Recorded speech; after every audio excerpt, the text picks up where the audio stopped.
अस्सलाम वालेकुम। जर्मनी की बातें लेकर एक मरतबा फिर हम आपकी खिदमत में हाजिर हैं।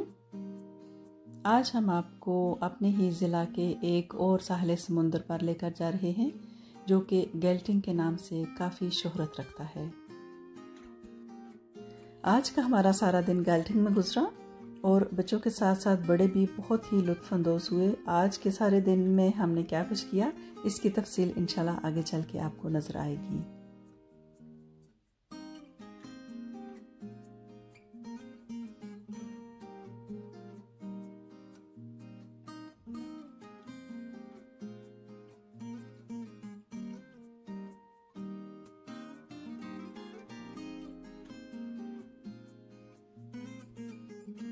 गेल्टिंग के साहिल समुंदर का शुमार भी श्लेस्विग होल्स्टाइन में होता है जो कि जर्मनी के नॉर्थ में वाक़या है और हमारे घर से इसका फासला तकरीबन 45 किलोमीटर था और ये एक बिल्कुल छोटा सा गांव है जिसकी आबादी तकरीबन 2000 अफराद पर मुश्तमिल है। और अगर इस गांव की आबादी 2000 है तो वहाँ पर पाकिस्तानी फैमिली सिर्फ एक ही पाई जाती है। और इस वक्त आपको पता है कि जो सारी दुनिया के हालात हैं, हम लोग जो पाकिस्तानी फैमिलीज हैं तकरीबन 8-9 माह से एक दूसरे से मेल मुलाकात बंद हुआ था और इस वक्त सूरत हाल अल्हम्दुलिल्लाह जर्मनी में बेहतर हो रही है और बच्चों ने भी स्कूलों में जाना शुरू कर दिया है। तो हमने यही सोचा कि इतने अरसे से हमारी मुलाकात नहीं, यानी पाकिस्तानी फैमिलीज़ की आपस में मुलाकात नहीं हुई और मौसम भी बहुत अच्छा है, तो क्यों ना हम चंद फैमिलीज़ जो है वो एक दिन इकट्ठे ही गुजारें। और उसके लिए मुख्तलिफ़ फैमिलीज़ थी जो कि पाकिस्तानी फैमिलीज़ थी जो कि एक जगह पर जमा होगी। और मैंने पहले भी किसी वीडियो में ज़िक्र किया था कि हमारा आपस का फ़ासला जो है, यानी पाकिस्तानी फैमिलीज़ का आपस का फ़ासला बहुत ज़्यादा है और हम लोग उस दिन जमा हो गए ताकि हमारे बच्चे इंजॉय कर सकें। और बच्चों ने थोड़ा नहीं माशाल्लाह बहुत ही इंजॉय किया। और कहते हैं कि इंसान एक मुआशरती जानवर है, उसको घर में जितनी मर्ज़ी सहूलियात मिल जाएं, जितनी मर्ज़ी आसाइशें मिल जाएं, लेकिन इंसान जो है, बच्चे क्या बड़े क्या, एक दूसरे को देखकर एक दूसरे को मिलकर ही खुश होते हैं। चूँकि हम लोग काफ़ी पाकिस्तानी फैमिलीज़ आज जमा थी तो हमने सोचा कि ग्रिल भी कर ली जाए क्योंकि मौसम भी बहुत अच्छा है। ये जिस घर में हम गए थे वहाँ पे उन्होंने अपने हौज़ में मछलियाँ पाल रखी थी और बच्चों की दिलचस्पी का काफ़ी ये महवर थी क्योंकि बच्चे थोड़ी देर बाद इनको आके देखते थे। और ये मछलियाँ उन्होंने घर वालों ने बताया कि ये इस हौज़ के अंदर ही रहती हैं। जब बर्फ़बारी का मौसम होता है या ज़्यादा सर्दी होती है तो ये मछलियाँ पानी की निचली हिस्से में चली जाती हैं। यहाँ पर आपको चाहे वो फलों वाले दरख्त हों चाहे फूलों वाले हों, उनमें खुशबू आपको नहीं सूंघने को मिलेगी। इतने खूबसूरत बाज़ात पौधे होते हैं, फूल होते हैं, लेकिन उनमें खुशबू बिल्कुल ख़त्म कर दी गई है। ये अखरोट का दरख्त लगा हुआ था, घर के अंदर ही ये अखरोट का दरख्त था। और आजकल सेबों का मौसम है, पूरे ही जर्मनी में जहाँ पे भी आप जाएंगे आपको हर तरफ सेब नज़र आएंगे और ऐसा ही यहाँ पर था। और घर के बच्चियों ने आके फ़ौरन हमें बताया कि ये सेब हमारे नहीं हैं, इनको हम नहीं तोड़ सकते क्योंकि ये साथ वालों के घर के सेब थे जो कि टहनियाँ लटक के उनके घर तक आ गई थी और बहुत नीचे थी। चाहते तो बच्चे, यानी बच्चियाँ जो थी बआसानी तोड़ सकती हैं इनको, लेकिन उन्होंने कह दिया कि हमारे सेब नहीं हैं, हमने इनको नहीं तोड़ना। सेबों का मौसम जो है अमूमन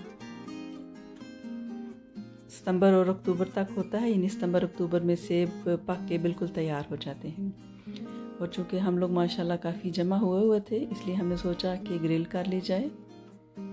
और यहाँ पर जितनी भी ख़वातीन जमा थी माशाल्लाह हर एक ने कोई ना कोई ज़िम्मेदारी जो है वो अपने सर ली हुई थी।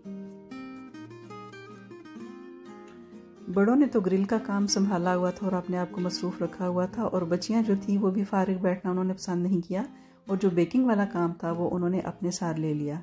इस वक्त माशाल्लाह सारी ही इतनी क्यूट सी बच्चियाँ हैं, छोटी छोटी सी हैं, लेकिन ये मिल के सारी जो है वो बेकिंग कर रही हैं।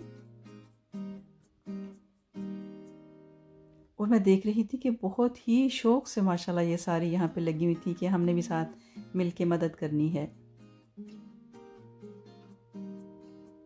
और चलें जी, थोड़ी देर में हमारी बेकिंग भी जो है वो रेडी हो गई थी। जो मफ़िन्स वगैरह थे, कुकीज़ थे, जितने भी ये सारे बच्चियों ने ही माशाल्लाह तैयार किए और बाद में बहुत हमें मज़ा आया क्योंकि बहुत मज़ेदार थे।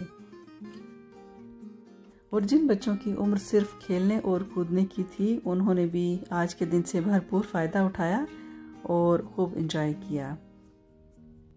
और हम लोग अमूमन यही करते हैं कि जब किसी एक जगह पर जमा होते हैं, चूँकि माशाल्लाह काफ़ी फैमिलीज़ जमा हो जाती हैं, तो किसी एक पर बोझ बनना हमें मुनासिब नहीं लगता और वन डिश पार्टी को ही तरजीह दी जाती है।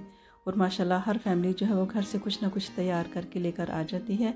यानी अगर आप एक डिश तैयार करके लेके आते हैं तो आपको 10 डिशेस जो हैं वो मज़ीद खाने को वहाँ पे देखने को मिलती हैं और खाने को मिलती हैं। तो आज भी ऐसा ही था, सारा ही माशाल्लाह बहुत अच्छा था जो ग्रिल का इंतज़ाम था। खाना खाने के बाद बच्चियाँ सारी मिलकर एक जगह पर जमा हो गई और उन्होंने मुख्तलिफ़ ज़ुबानों में नज़्में और तराने पढ़े। उसका भी हमें बहुत मज़ा आया। और खुदा ताला की कुदरत के जो ही हमने ग्रिल ख़त्म की तो उसके फ़ौरन बाद जो है वो बारिश शुरू हो गई और बारिश की वजह से फ़िज़ा में काफ़ी खुनकी पैदा हो गई थी। ये बच्चियों को छोटे छोटे तोहफे भी मिल गए थे, लेकिन चूँकि बच्चियों से वादा किया गया था कि उनको साहिल समुंदर पर लेकर जाना है, थोड़ा सा इंतज़ार किया, बारिश रुक चुकी थी तो हम सारी बच्चियों को, यानी जितनी भी ख़वातीन थे, बच्चे थे, वो सारे ही साहिल समुंदर पर आ गए।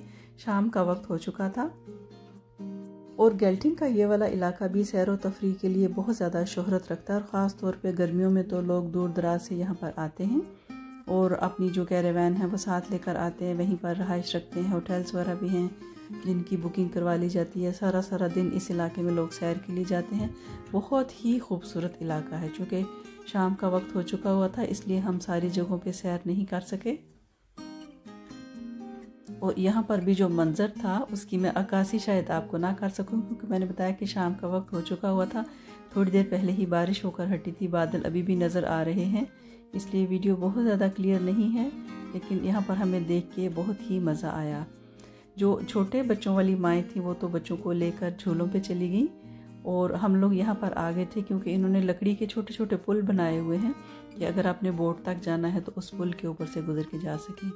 और यहाँ पर मुझे अफसोस है कि मैं बहुत ज़्यादा फिल्म बंदी नहीं कर सकी हूँ क्योंकि लकड़ी थी, यानी लकड़ी के पुल थे और यही डर था कि कहीं जो मोबाइल है वो पानी के अंदर ना गिर जाए और मोबाइल को तैरना भी नहीं आता। ये कैरावान है जहाँ पर आकर सयाह जो हैं वो अपनी रिहाइश रखते हैं और ये वो लम्हा था जिसका हम लोग, यानी बच्चे जो है, सुबह से इंतज़ार कर रहे थे कि कब हम पानी में जाएंगे। और मैंने बताया था कि बारिश हो गई थी इसलिए फ़िज़ा में काफ़ी खुनकी थी और आज ही ये तस्वीर सबसे बेस्ट है आज के दिन की कि सर्दियों वाली जैकेट इस बच्चे ने पहनी हुई है, लेकिन इसके बावजूद पाँव जो हैं वो पानी के अंदर हैं और सारे ही बच्चों ने खूब इंजॉय किया पानी के अंदर और बड़ों ने अपने तौर पर इंजॉय किया। और अगर आपको आज की ये वीडियो अच्छी लगी है तो अपनी राय देना मत भूलिए और आइंदा भी देखते और सुनते रहिए जर्मनी की बातें।